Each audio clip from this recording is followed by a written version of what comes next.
You know that feeling when a show forces a love story and you're like, wait, when did that even happen? Well, that's exactly what went down in Shifting Gears. ABC clearly wanted to inject romance early, but Matt and Eve's storyline, it just felt rushed.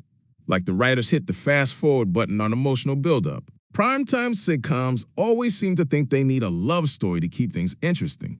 But in this case, Shifting Gears might have jumped the gun way too soon. From the start, Matt and Eve were painted as total opposites. Their banter, their arguments, their energy, it was all leaning toward a fun, enemies-to-friends vibe. So when they suddenly shared a kiss near the end of season 1, it felt completely out of left field. There wasn't enough development, tension, or groundwork to make that moment feel earned. Instead of feeling like a satisfying payoff, it just left audiences scratching their heads, wondering where that came from. Tim Allen even mentioned that the higher-ups wanted Matt to have a romance, which makes sense from a network perspective.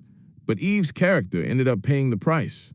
She deserved better than to be used as a late-season romantic twist. The show built her up as this strong, independent woman who challenged Matt's rigid worldview, and that dynamic could have stayed compelling without diving into romance so quickly. Meanwhile, Shifting Gears actually had a great love story, developing just not between Matt and Eve. Riley and Gabe's slow burn connection was built the right way, giving viewers time to see the chemistry and root for them. We saw Gabe's feelings evolve naturally, and by comparison, that's what made Matt and Eve's kiss feel even more forced. What makes this frustrating is that Matt's story of grief and rebuilding his life had so much potential. The show's strongest moments came when it explored his struggles as a widower, his awkwardness as a dad, and his efforts to reconnect with family. But throwing in a rushed romance so soon kind of undercuts that emotional arc. Shifting Gears could have played the long game.